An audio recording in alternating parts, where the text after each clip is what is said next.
Hello and welcome to the Association for Coaching podcast. My name is Rob Lawrence and I'm your host for this Boost Your Coaching Business series. Today I have with me someone who is a life and executive coach. He's an international trainer and conflict resolution specialist with a degree in psychology. His work centres around providing solutions for individuals, teams and organisations, bridging the gap from where they are today to where they want to be. So it gives me great pleasure to introduce to you today Jeffery Wotherspoon. Jeffery, welcome. Hey Rob, thank you. Thank you very much for having me on. And just to say, I think it's absolutely amazing how you just did that introduction. Sounded sort of pre-recorded, but that was live. So that's very interesting to hear. Thanks, Jeffery. Yeah, I've done it once or twice. I think I'm getting a little bit better. You're good at what you do, Rob. Thank you. So just to give our listener a sense of who you are and a bit about your background, Jeffery, how would you say that you show up in the world today? What is it that you do and how do you show up as a person? So yeah, that's a really good question, Rob. And I actually did a course. It was a sort of professional course in line with my coaching to help me support others with regards to their career. And I've always seen myself as someone who has a portfolio career. And the course really helped me to say succinctly sort of what I believe I do. And that is, I use my skills in connecting with people and my passion for developing potential to enable those I work with to become the best versions of themselves. And, I do this by creating a safe, fun and collaborative environment. And, I say that because you gave a little introduction about me, and I do quite a lot as well with regards to coaching, training, and the different forms and guises it takes, sometimes even doing things such as webinars. And I suppose the statement I just gave is a way to really encapsulate what I do and the varied groups I work with. Because, again, sort of with my life coaching, I would say I work with young men between the ages of 15 to 25 who are in prison. I also support young women between the ages of 18 to 30 who are underrepresented to sort of work around their confidence and help them get back into employment. And then I do some leadership coaching. I'm a leadership coach for some consultant social workers as well as first-line leaders in the social work industry as well as some other corporate coaching. So, my coaching arm and in terms of the client groups I work with, that varies hugely. And it's exactly the same with the training I do. I still run workshops where I work with young people. Again, I do workshops within the prisons. And I'd say most of the workshops, probably about 90% of the workshops that I do are with professionals in the workplace. So, yeah, hopefully that sort of encapsulates it nicely. That's fascinating, Jeffery, and lots of stuff to get stuck into there that I'd love to ask you about. What would you say attracted you to coaching in the first place? How did you know that was the thing you wanted to do? To be honest, that question sort of gives insight into how and why I work with the varied groups that I do. And, it's a long story that I'm going to try to make as short as possible. But it partly stems from my own life and, growing up and some of the challenges and circumstances I had to face, which ultimately would have meant I was going down the wrong road. I was very fortunate enough to have particular interventions, and those interventions then geared me on the right path. And or geared me in the right direction, I should say, but I didn't have a path. And partly what I wanted to do was support so many people who I felt were like me, so perhaps had grown up in certain environments and with particular challenges, and therefore, end up living a life that isn't going to work out well for you. And because I was able to turn my life around, I thought there's many other people like me, probably living lives and doing things they shouldn't be doing because they feel that's the only option for them and they don't see another way. So I really set out on a journey to support young people that I thought were sort of like myself. And what this looks like was, as a key worker, working with young people who were at risk, high-risk young people. So some of them had come out of prison, some of them were in gangs, perhaps involved in sort of serious youth violence and knife crime, drug dealing. And I was doing this work in the community. I was loving it, and I was getting results, so much so that sometimes the team I worked for, when they would refer a young person, the question that would follow is, has Jeffery got capacity? So I really saw it as almost like a calling, and I felt as though I had a gift. And then deep inside of me, I just knew that there was more. There was sort of a big challenge or a bigger challenge. And I just had it on my heart, what about the people who some people think there's no hope for? Or where can I find, let's say, the worst people society has to offer? That's sort of what my mindset or how I framed it at the time. And then the idea that came to me was to work in prisons, or to do some work in prisons with people who are in prison and help them rehabilitate. And, my work in the community with the young people, I knew potentially my credibility was I had lived a similar life and therefore changed it around. I hadn't been to prison myself, and I haven't been to prison. So I didn't necessarily feel as though the angle I used would work within prisons, and I didn't know what would. And around that time, I received coaching myself. And the very first sort of coaching session I had was a real eye-opener for me. I mean, it stuck with me so strongly, and I just thought to myself, how has this information come from me? I didn't even know it was there.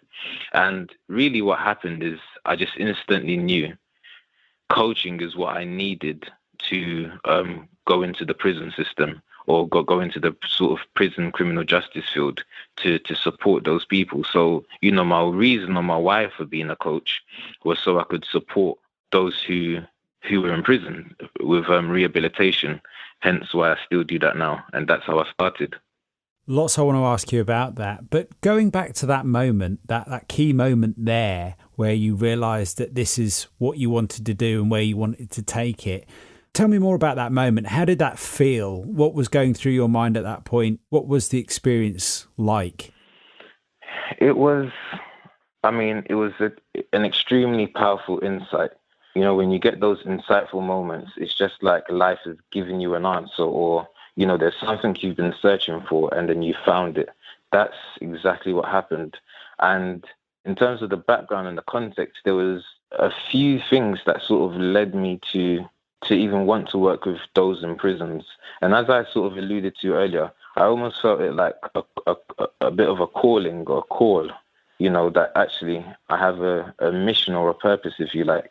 And there's some people I'm really supposed to sort of work with and touch. And to be honest, I've done quite a lot within prisons and in the community with prisoners, and I can definitely see that it was definitely something I was supposed to do at the time, just because of some of the impacts and some of the people that I've come across and the changes I've seen. So for me, it was more than coaching. It was sort of, why am I here? What's my purpose in life? And that was to serve those people. And the coaching was the how can I serve those people? How will I serve those people in an effective way? And for me, coaching was the answer, because 99.9% of the people I've ever worked with know what they did was wrong. There's been rare circumstances where I've worked with people who have, let's say, some severe learning difficulties or some mental health issues which have really, really impacted them, or they didn't know what they were doing. But, the large majority of people know what they're doing they shouldn't be doing, and yet they do it anyway. So it was never about going to people to say, this is the way you should live, but it was going to offer up, simply saying, another alternative. Would you like your life to be different? If so, I can help you figure out how, in a way that would be best for you. And for me, coaching really does that, because, traditionally, the people who I work with in custody don't listen to anybody, they don't listen to authority. They potentially have sort of had a particular mindset where they haven't listened to people from a very young age. But of course, we know from coaching, they listen to themselves. And if they can hear themselves telling themselves to do positive, and then they can actually see it, they're much more likely to follow through. That's amazing. I wanted to ask you about your daily work as a coach, but to kind of bring this into the time that we're living in at the moment, how has your work been affected working with people in prisons during the last year or so with the pandemic and the various lockdowns that we've been through? Yeah, and that's a quick one, Rob. My work as a coach within prisons has been hugely affected. basically because really the only people going into prisons are the people who have to be there. It's sort of a have to emergency basis. So prison officers, prison guards, those who work within the system to make it run and function, and interventions aren't necessarily happening. So since lockdown, which started March of 2020, and this is over a year later, I've been in the prison twice. And this is one specific prison because all the prisons are different. I've been in a prison twice where, because of the way that prison got categorized as a COVID-free prison, meaning nobody in the prison had COVID. And what they also were able to do is install phones in every cell, which there's a phone within the prison that can contact it. So I actually went to a prison to go to a room to call the person I was coaching. So I didn't actually see him. And I only did that twice because he then got moved to another prison. And then that ended. And that's really all the work I've done with regards to the prison and coaching. Yeah. And on that side of things, Jeffrey, what do you think the long-term impact of this situation is going to be? I think it's definitely going to be interesting for the work in prison, because what I'm hearing and my sense is when and if things do get back to normal, they're probably going to start from almost scratch. So those with credibility in terms of organizations with credibility to go into prison will have a better chance of getting back in. But I don't know if it's just going to be back to business as usual. And I think the prisons will really be looking at their interventions, particularly because there haven't been interventions for so long. So I think, like the rest of the world, if things begin to go back to normal, people are really going to start evaluating the services that are used and needed. And in terms of for the prisoners, again, it varies from prison to prison. And some of the prisons that I work in, some of them are modern, people, and they've made all the stops they can possibly make to at least help people to have contact with those on the outside. I know this isn't the case for every prison. And again, from speaking to some people who were in prison, some people are really, really struggling with COVID, as is expected.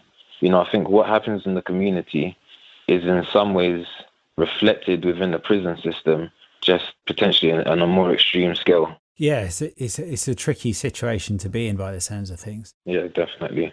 Coming back to the theme of this series and your coaching practice, your coaching business, you mentioned earlier having a portfolio career, and it may be that our listener doesn't know what that means. So I'd love to hear in your own terms, Jeffrey, what a portfolio practice or a portfolio career means to you, how your work fits together. Paint a picture for us in terms of the work that it is that you do today on a daily basis. Yeah, definitely. And I suppose for me, what that looks like is I don't just do one thing.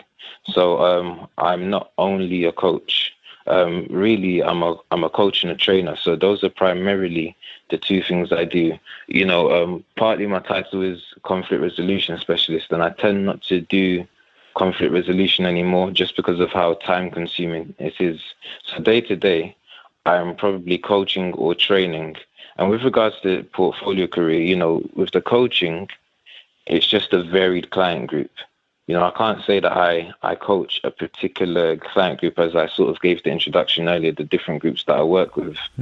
And again, with the training, I would say, two specialist areas of training, which would be around coach training and coaching skills, as well as, let's say, managing challenging situations, having difficult conversations, managing behavior. So sort of that field. And that's where my conflict resolution work ties in. But then I train in quite a few other disciplines and courses as well. And that's where sort of the portfolio starts to build, because it's almost quite varied in where my skills go and the and the clients I work. And then, of course, training looks very different. So particularly with all the things that have been happening around race recently, I've been facilitating discussions. And, one of the discussions I did was with the Mo Foundation and the community members. And we had sort of over 50 people register for that. And I facilitated a discussion with people of all races on the sensitive topic of race and how we feel about it and what's happening in the community. I did something very similar 2 weeks ago with 95 social work managers. So those are not necessarily training or anything like that, but I'm facilitating conversations and discussions and very much creating safe environments where people can be open and candid and still provide a learning space. Then, of course, I do training where it's taught knowledge, and then I just run workshops. And, the workshops will be mainly sort of facilitation based and a mixture of getting people to explore, reflect on their own experience, plus share with some taught modules. So, it's varied. And then, of course, things like webinars. So the best way for me to describe all of that would be portfolio career. And how it all ties in is it would be around, if I'm ever working with young people, that's generally quite specific.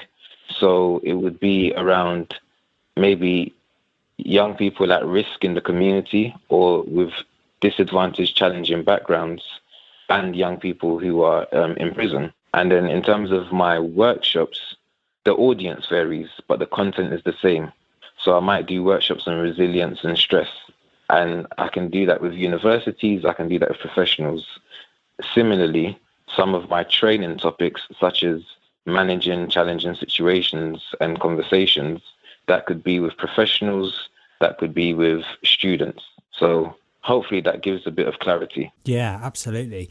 And thank you for sharing that insight, Jeffrey, I heard some really interesting things in there about how, I guess in some shape and form, you are repurposing what it is you are doing, or what it is that you do as a facilitator, as a trainer, and as a coach, but for lots of different types of audiences. So there's a sort of cross-pollination that's going on there in terms of what you know and how that can be reshaped in a way to serve different people in perhaps with different backgrounds in different ways. Yeah, and I think you just said it much better than I did, Rob.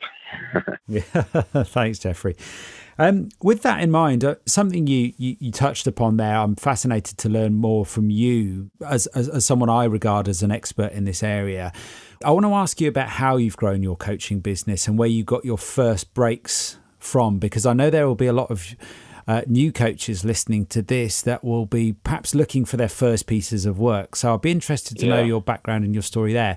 But before we go there, I want to ask you about the opportunities that you see with the work that you do on a daily basis, being a coach that deals with race, that deals with diversity, because I recognize that not only are these very important themes in our lives today, but there are more and more people interested in those themes from a coaching perspective. So I'd love to hear your thoughts and perspective on that. So, yeah, what immediately comes to mind for me are the opportunities now, particularly what's going on in the world, are for coaches from minority backgrounds. I know someone who has a coaching business, if you like, and where they have associates who are sent out and work for them. And what that person has told me is they do have coaches from all walks of life, but generally the coaches from minority ethnic groups do not get any work. And that's mainly because of the matching process that goes on. So, very qualified, same qualifications as others, sometimes more qualifications. But when it comes to matchings, as in, i.e. the coachee choosing a coach, generally those of ethnic, sort of minority backgrounds don't get chosen. And I think that's one of the biggest opportunities I see potentially happening now. And I say that because there are some organizations who are actively recruiting BAME coaches because they understand that their coaching pool is not diverse. And sometimes, they have client groups whom they're looking for coaches to serve, and their coaches aren't representative of their client groups either. So I think that's something that's really important. And I think generally for individuals themselves and looking at things like unconscious bias and people's own biases and microaggressions, I think even some coachees potentially would consider someone else of a different sort of background from them as a coach now. And now they're becoming more conscious and more aware of maybe some of their unconscious inclinations. So what could be done, do you think, to improve that situation? The one way I really see it working, and let's say from an organizational point of view, is through the matching process. Generally, if people are asked of these coaches, who do you want? Those of ethnic minority may just not be chosen.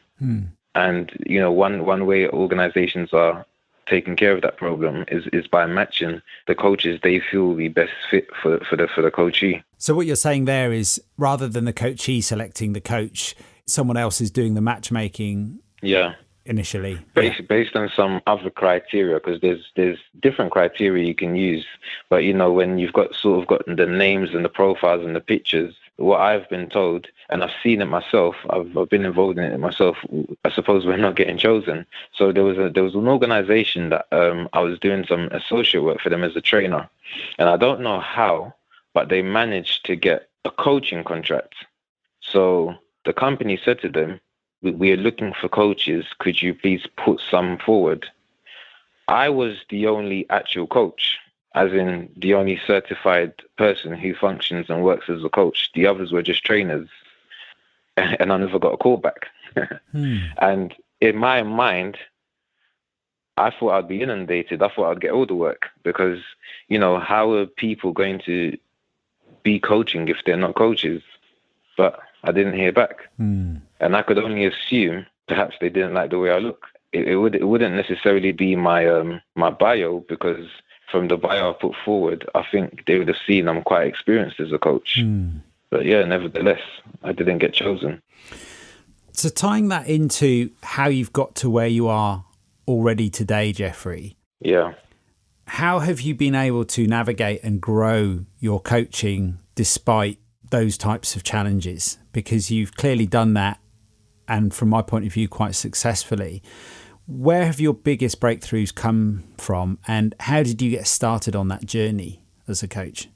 Yeah, I think the mixture of what I do is something that has definitely helped and supported me.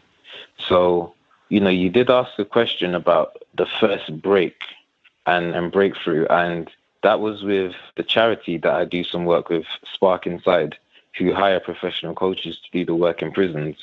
And that's where my first break came as someone getting into the coaching world and, properly being paid for what I do. And prior to that, I was volunteering as a coach. So just trying to build up experience, confidence, and credibility. And, the great thing about volunteering is when you volunteer for an organization, you can say, this is who has employed me or taken me on as a coach, because there's still a kind of process you have to get through.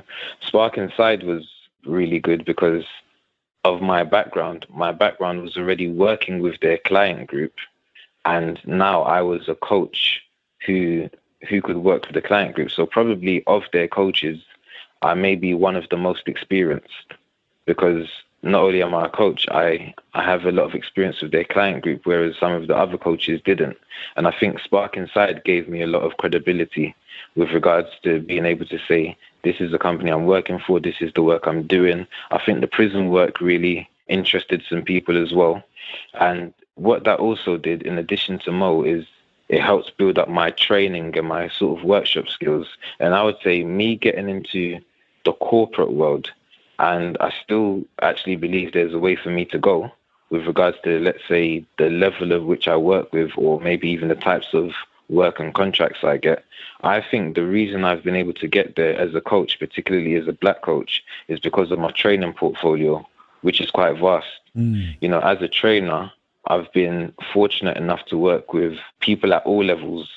So from sort of C-suite to junior levels, with known companies. And I think that's what's given me the credibility to then go in as a coach. But I still recognize the struggle as a coach. trying to really coach within the corporate space. When I speak about some of the things, and that's as an executive coach, when I speak about some of the things I do as a life coach in the client groups I work with, I found that to be easier for me to get into. And what reason would you say that is for? I don't feel as though the diversity is as much as an issue, and I feel as though it can be solely based on merit. Yeah. So in terms of the experience, I feel like, yes, I have the experience. Even in terms of the diversity, when you're working with people in the community, it's very reflective of the community we live in, England, London, whereas sometimes particular companies or environments aren't necessarily reflective of the outside community. Mm-hmm. So yeah. Yeah, that's interesting. Yeah, that's fascinating. I'm curious now, what, as a coach that's on a journey, and a fascinating journey, if I may say so. Thank you, Rob. What do you do to continually improve yourself, your inner game, and yourself professionally as a coach? Well, I mean, the good thing for me is I believe I'm doing my dream job. I'm doing a job that I absolutely love, always speaking to my wife about it, saying, can't even believe what I'm doing. And therefore, I'm just extremely passionate about it. So I'm always learning, always reflecting on my practice, always trying to serve the client or clients in the best way as possible. And, ultimately, I see it as one of two things. I might see it like I'm giving a service and therefore give the best service possible, or I might see it as I have the opportunity to change someone's life, and therefore I take it sort of totally seriously. And I think just the attitude and the mindset I bring to my work is, one, what helps me to do it well, and two, what keeps me on my toes and learning. And what is it about your work you would say that keeps you on your toes? I think it's the variety of it, the variety of meeting new people every day. Some people who would have had met me for the first time, and if I'm training, I may only meet them once. So I'm thinking, just have as much impact, try and give as much value as possible. And when it's the coaching, it's just an opportunity to really make a difference in someone's life. So, yeah, and that always keeps me on my toes, just being organized and ready. Yeah, great stuff. As I mentioned, there's going to be a lot of coaches that are new to coaching or people interested in coaching listening to this, as well as some very experienced coaches also listening to this. From everything you've learned so far, Jeffrey, as a coach, what would be some advice or guidance that you would like to offer? Maybe some resources or some insights or experiences that you've had on your coaching journey so far? Yeah, I think probably what comes to me as the most useful is how to make coaching sustainable. And for me, I think there are different types of people. Some people are sort of quite business orientated. They know how to market. They know how to get clients, go out there and do all of that stuff. I don't know if that's me. I'd say I haven't necessarily had that experience. And therefore, making coaching sustainable for me was a slow process rather than a sort of jumping in, 2 feet or wholeheartedly. And what I meant by that is I did other things along the side. I worked whilst coaching and training on the side. And what that really enabled me to do was maintain a lifestyle and move on with my life, still able to get married and all of that good stuff, and partly enjoy life without finances being such a problem. And it probably took a bit longer, but I was able to build up credibility along the side. So I sort of worked whilst doing the coaching and training till it became sustainable and I was able to fully transition. And for anyone sort of in that position, I think it always takes courage to make that jump and just try and have a plan B, something to fall back on if possible. Fortunately for me, I didn't need that. You'll always hear me say I'm a coach and a trainer because I recognize that's what I do. And that's partly what's made it sustainable for me as well. Having something else I can do, which I believe ties in very nicely to the coaching. Quite possibly now I think I'm fortunate enough that I could be only a coach. Although I do know life would probably look a little bit different for me. And I'm not sure I'd want to do that as well. Because I think one of the things that keeps me passionate and able to go is the variety in the work that I do. You know, I have had some days where I've actually, you know, again, very fortunate to have sort of several coaching sessions within a day. And, you know, my mindset after a day like that is, I'm not sure if I want to do this again tomorrow. You know, sometimes you just need a break. Yeah. Or a couple of sessions is quite good. So I think having something to balance it off works. And what's really worked for me is associate work. You know, again, I don't look for private clients. I don't look for private clients, and I do have some private clients at the moment, but they've come through referral. Which is, again, the best for anyone who's a coach. But what's really sort of made it sustainable for me is being able to work as an associate, which then gives me exposure to various types of people and people from all walks of life. So, yeah, I think that was probably quite a bit of advice. So, yeah, maybe take from it what you will and what's most relevant. Fabulous. Thanks for that, Jeffrey. And looking forward now, I mean, you're clearly very passionate about what it is that you do as a trainer, as a facilitator, as a coach, and many other things. I'm curious to know, what's next for you? That's a great question, Rob. And it's career development by way of, I would say, more of the corporate work in terms of seniority. You know, I very much started off as a life coach, not necessarily doing any corporate work at all. And I did that for a while until I felt as though a new experience or progression would be great. And, you know, I've been able to sort of work with people in the workplace, which, again, very fulfilling, I find it. And I suppose where I'm going now, and, you know, I've already started that journey, is working more within leadership and people who are leaders, and a couple of reasons for that. You know, it's just great for me personally, just to see myself growing in my own practice and the work I'm doing. But then I always think about what's the purpose behind all the work that I'm doing. And with some of the work that I have done with leaders, I've seen that not only do I really support them in their personal and professional life, but also their team as well. You know, their impact and the influence they have on their teams, and, you know, the ability to be a better manager or get better outcome and results. And I find all of that just hugely rewarding as well. You know, most people, if you boil it down to and you say, what do you want to do in life? They say, I want to help people. And I just think it's amazing that I'm able to do so. So, yeah, you know, for me, where I very much see is more sort of senior leadership coaching. And yeah, that would be a great experience.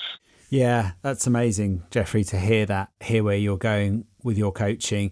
You remind me there of a quote I saw the other day that I'll paraphrase, and was something along the lines of, coaches make more impact in a year than many do in a lifetime. And I think that reminds us of the ripple effect of the great work that you do. Yeah. So our listener listening to this is probably eager to connect with you, Jeffrey, to learn more. Where can they best connect with you? I think the only place they can connect with me is LinkedIn. Okay. So, yes, nice and easy. Nice and simple. You will find me on Facebook, but you'll also find that it's inactive. So, yeah, if you add me on Facebook and I don't add you back, I promise you I'm not being rude. I probably haven't seen it. So, yeah, LinkedIn is the best place, and I'm more active on that. That's great. And they can find you, Jeffery Wotherspoon. That's Wotherspoon, correct? That's it. Perfect. Yeah. Jeffrey, thank you so much for your time today. It's been an absolute pleasure to learn more about you and your coaching work. Thank you so much. Thank you, Rob. It's been a pleasure speaking with you as well. Really enjoyed it.